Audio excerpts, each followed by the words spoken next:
Olá pessoal, vamos gravar mais um vídeo e nesse vídeo nós vamos meditar em um texto que o pessoal questiona muito em sala de aula, em estudo, que é no Evangelho de João, capítulo 5 e o versículo de número 4, que diz assim, olha: de vez em quando descia um anjo do Senhor e agitava as águas. O primeiro que entrasse no tanque, depois de agitadas as águas, era curado de qualquer doença que tivesse. Então a pergunta é, esse anjo de fato, ele existiu ou fazia parte da crendice popular? Então nós vamos analisar o texto, vamos fazer uma análise do texto, com algumas evidências da crítica textual que nos ajuda a compreender esse texto, para nós chegarmos à conclusão se havia ou não esse anjo. Eu, na verdade, na minha conversão, quando eu li esse texto, eu tinha muita dificuldade de compreender ele, porque como é que pode o cidadão que está lá, paralítico, ele nunca vai chegar lá nesse tanque para ser jogado lá e receber a cura. Então era um texto que me deixava muito intrigado também. Por exemplo, eu tenho essa Bíblia aqui, que é a NVI, ela traz uma notinha de rodapé sobre esse texto. Então, na época que nós estamos falando aqui, quando alguém adquiria uma cópia do Novo Testamento grego e ele começava a ler, fazia suas anotações, como não tinha um sistema de nota de rodapé, então o que o cara fazia? Ele fazia anotação na margem do texto. Ele fazia ali essa anotação na margem do texto, eu olhava o texto aqui, falava, caramba, como é que eu vou justificar e tal, essa multidão aqui, de gente aqui, então ele colocava lá, então, sim, a nossa tradição, a nossa crença diz que um anjo tal e tal vem aqui de tempos em tempos, agita e quem cai primeiro lá é curado. Então ele fez essa nota na margem do texto e deixou lá. Como o texto era copiado, quando o copista pega o texto, ele vê essa nota marginal, ele introduz essa nota dentro do texto que está aqui no versículo 4. Então, por exemplo, aqui nessa Bíblia que é a NVI, a nota de rodapé vai dizer que esse texto não fazia parte dos textos antigos. Ela vai dizer que esse texto foi inserido. Então, não tinha nota de rodapé, o cara colocava na margem, o copista, quando via copiar, olhava aquilo, achava que fazia parte do texto e inseria. Então, na verdade, o verso 4 foi inserido. Essa parte de que o anjo agitava a água lá, o primeiro que caísse lá, era curado, foi inserido posterior. Ou seja, isso não saiu dos lábios de João, pela explicação aqui da NVI, isso não saiu dos lábios de João, mas foi inserido por um copista posterior que vê essa notação na margem, ele foi lá e achou que fazia parte do texto e colocou. Então esse é um ponto. Segundo ponto é que esse verso ele não aparece na maioria dos textos antigos. Então se você for analisar lá, se tiver um pouco de curiosidade, você analisar os textos nos originais, você vai ver que esse texto ele não fazia parte dos textos mais antigos. Então, aí é um debate entre a questão do texto eclético e texto recebido, é um debate aí que não vale a pena nós entrarmos aqui, porque não é esse o propósito aqui. Mas ele não fazia parte dos textos mais antigos, tá? Esse é um ponto. Algumas traduções, por exemplo, a Almeida, Revista Atualizada, ela vai colocar esse verso 4 entre parênteses. Por isso que alguns crentes pegam a Bíblia lá na mão, tá lendo, vê aquele negócio entre parênteses e não sabe o que significa aquilo ali. Então, quando você pegar na Bíblia, na sua Bíblia, alguma coisa entre parênteses, o tradutor está querendo dizer que há dúvida se esse texto fazia parte do texto original. Tá?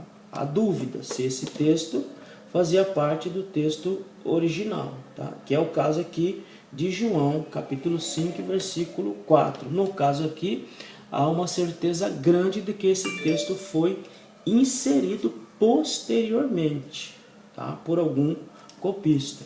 Tá? Então, quando você vê entre colchetes, é isso que está dizendo. Há uma dúvida aqui se fazia parte ou não do texto original. Esse texto, algumas traduções colocam esse texto sem nenhum tipo de anotação, né, ou com nota de rodapé ou entre colchetes, e outras coloca com ressalva, ou coloca entre colchetes, como é o caso da atualizada, revista atualizada, e no caso da NVI, que coloca numa nota de rodapé. Tá? Então, esses são alguns pontos aí. Agora vamos considerar quais são esses textos antigos que não faziam parte. Por exemplo, você pega lá o Códice Vaticano, o Sinaítico, o Papiro 66, são papiros famosos, Papiro 75, que são as cópias mais antigas aí do Evangelho de João, que nós temos notícia até agora, né? A crítica textual, ela coloca esses textos aqui como os textos mais antigos do Evangelho de João. Então, Códice Vaticano, o Sinaítico, o P66, o P75, que são os textos mais antigos em que esse verso 4 ele não consta desses textos daí. Por exemplo, a versão siríaca curetoriana também não consta. Na copta saídica também não consta esse texto. A antiga latina e a Vulgata de Jerônimo também não consta. E mais outros 20 textos, outras 20 versões gregas que esse texto aparece, mas ele aparece com ressalva. Tá? Ele aparece com uma anotação crítica dizendo que foi inserido. Então, o que nós temos aqui? Textos antigos que estão dizendo que esse texto não, essa parte, esse tal dito anjo, não fazia parte do texto, dos textos mais antigos que nós temos notícias aí. Tá? Então, esse é um segundo ponto. Os textos antigos, eles não corroboram com esse verso 4 que é colocado em nossas Bíblias. Tá?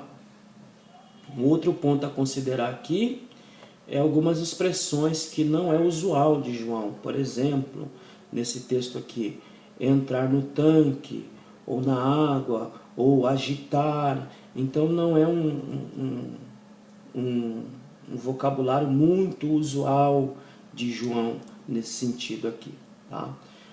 Outro ponto, e esse ponto é importante, esse tipo de cura fere o caráter de Deus. Tá? Por que fere o caráter de Deus? No sentido de que há aqui uma seletividade. Então, quer dizer, e uma seletividade cruel, certo? Se você for analisar uma seletividade cruel, porque o paralítico estava lá já há um tempão, lá esperando alguém para jogá-lo lá na água, e não aparecia ninguém lá que o fizesse aquele favor de jogá-lo na água. Então, além de ser um modo seletivo, ainda é uma crueldade aí, porque o cara já está lá há um tempão esperando que alguém o jogasse na água e não jogou. Então nem o próprio Deus, se fosse para fazer uma operação dessa por meio do anjo aí, de suposto anjo, então a ordem de Deus seria, então quem vai entrar agora vai ser o paralítico e não vocês que andam.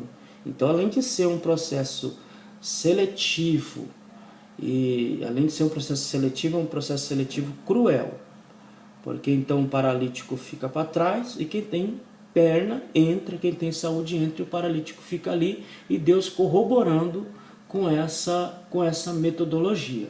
Tá? Então esse é um ponto importante aí, tá? Na análise desse texto. Tá? Fere o caráter de Deus frontalmente. Outro ponto aqui é que nós teremos aqui a lei do mais forte, né? Então sobrevive o mais forte. E a lei do mais forte, como nós sabemos, está sempre centrada no egocentrismo e individualismo, coisa que Cristo nos evangelhos ele veio combatendo, ele veio ensinando que não cabe isso dentro da cristandade, nem egocentrismo e nem individualismo, e é o que nós estamos vendo aqui nesse verso 4, nós estamos vendo egocentrismo e individualismo. Então vamos supor, quando o dito anjo aparecia lá, você calcula a briga que era para cair dentro daquele negócio ali. Você calcula os empurra, as brigas que era para entrar dentro daquele troço ali para poder ser curado. Então esse é um outro ponto que nós temos que considerar. Eu sei que tem igreja com nome, igreja não sei o que lá, Betesda, seminário com nome Betesda, mas gente, eu quero crer que quem colocou o nome de igreja Betesda não tenha colocado por conta do anjo, mas sim por conta do nome lá, da cidade lá. Tá? Então eu quero crer, cidade não, do tanque, que é chamado tanque de Betesda. Então eu quero crer que foi só por isso, tá? Não quero crer que foi colocado porque tinha esse dito anjo aí que ia lá bagunçar a água e o camarada caía lá e era curado. Então eu sei que tem igreja, tem seminário, tem hino e tem um monte de coisa lá com o tanque de Betesda lá. Então eu quero crer que é só por conta de fazer menção do nome do tanque, lá, o tanque de Betesda. O tanque estava localizado em Betesda, tá? Então eu quero crer nisso daí.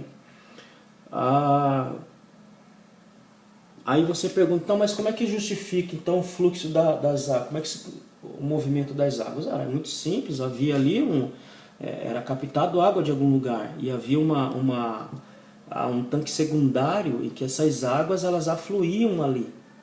Então, conforme a água caía ali dentro daquele tanque, logicamente ela ia se mexer, que era um fluxo contínuo, ela ia se mexer. Então o cara achava que era o anjo que estava ali, aí o cara entrava lá e caía. Por exemplo, vou dar um exemplo aqui. De repente o cara estava lá com uma feridinha de nada na perna, não sei lá onde, e aquele troço já seco para cair, o camarada caía lá dentro da água e saía lá, a ferida caía lá, a casquinha saía, eu fui curado, o anjo me curou, não sei o que, e sacralizou.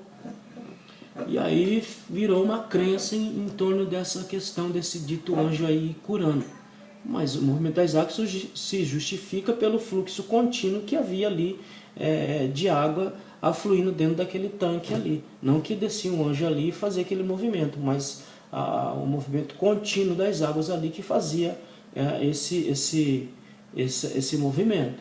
E a questão do anjo nada mais é do que uma crendice popular. Uma crendice popular, por exemplo, você pega lá na questão do Lázaro lá, por que o Cristo vai só no quarto dia e não vai no terceiro dia? Porque houve uma crença popular entre os judeus que a alma do indivíduo poderia entrar no corpo do cara até o terceiro dia.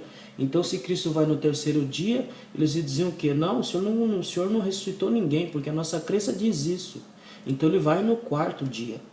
Você vê lá o cego lá do tanque de Siloé, por que ele gospe no chão? Por que ele não pega a água lá do tanque de Siloé lá e faz o tal do lodo e passa no rosto do cara? Porque a água do tanque de Siloé já estava sacralizada também. Então se ele pega a água do tanque lá e faz o lodo e passa lá, eles vão dizer o que? Não foi o Senhor que curou não, foi a água do tanque que é sagrada. Então Cristo ele veio para quebrar paradigmas e quebrar crendices também. E aqui tanto era uma crendice que se fosse um método divino, um método de Deus usar, o que o Cristo iria fazer ali? Ele dizia o seguinte, que nem o Capitão Nascimento lá no filme, quando ele diz para os caboclos lá, ninguém sobe. Jesus diria, ninguém desce. Ninguém desce, quem vai descer agora é o paralítico aí. E pega lá, pega ele lá e desce lá. O que Jesus fez?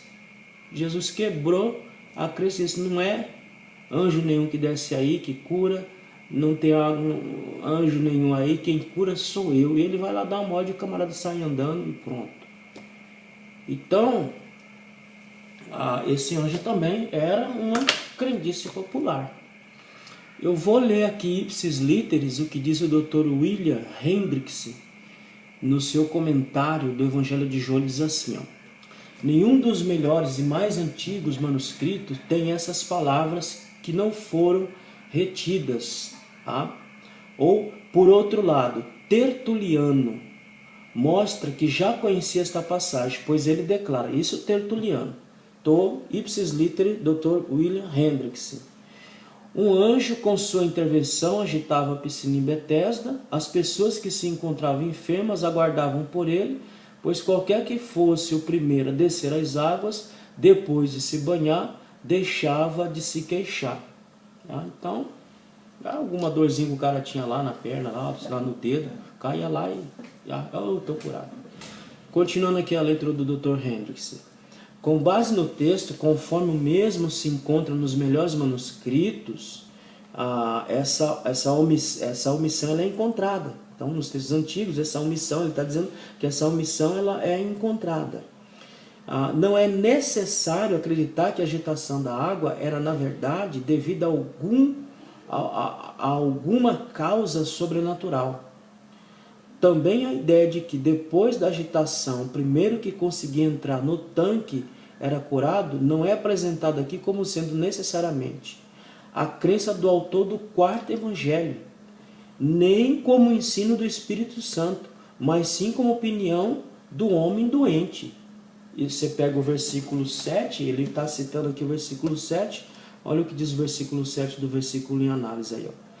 Disse o paralítico, Senhor, não tenho ninguém que me ajude a entrar no tanque quando a água é agitada.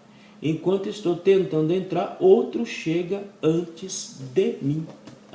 Então, quem que está dizendo isso? É João? Não. Quem está dizendo isso é o indivíduo, acreditando nessa crença desse suposto anjo. Continuando a leitura do Dr. Hendricks, o terceiro ponto, ele vai dizer assim: por outro lado, é verdade que não devemos excluir a possibilidade da atuação sobrenatural de um anjo. Nunca deveríamos nos esquecer que uma interpolação na margem do texto pode ser correta. Nos dias do ministério terreno de Nosso Senhor, os anjos repetidamente tinham proeminência e os poderes e as energias incomuns desempenhavam um importante papel. Isso é a opinião do Dr. Hendricks aqui que ele está colocando. Então, o que eu posso concluir desse verso aqui? Eu concluo desse verso que esse verso, de fato, é uma crendice popular. Não coaduna com o método misericordioso de Deus, não coaduna com o método misericordioso do Senhor, de se utilizar de tal expediente para curar alguém ou fazer alguma coisa por alguém. Cristo, quando tem que curar alguém, ele o cura com o poder da sua palavra e não usando métodos como este. Um método totalmente individualista, um método seletivo e um método cruel. Então, quando Deus tem que fazer alguma coisa por alguém, ele o faz diretamente, sem ter que usar nenhum tipo de metodologia espúria. Então, João, capítulo 5 e versículo 4, é uma crença popular e não um método divino de trabalhar com o indivíduo e de curar as pessoas, tá bom? Você pode fazer sua própria análise, você pode correr atrás dos textos. Eu usei para fazer essa análise aqui, eu usei este livro do professor Paroski, tá? Eu usei este livro aqui, as variantes textuais do Novo Testamento, tá? Eu usei também o texto crítico da 4ª edição, tá? E 28ª edição também, para fazer a análise desse texto que nós acabamos de analisar. Também usei para fazer essa análise o texto crítico de Tischendorf também, tá? Para fazer essa análise.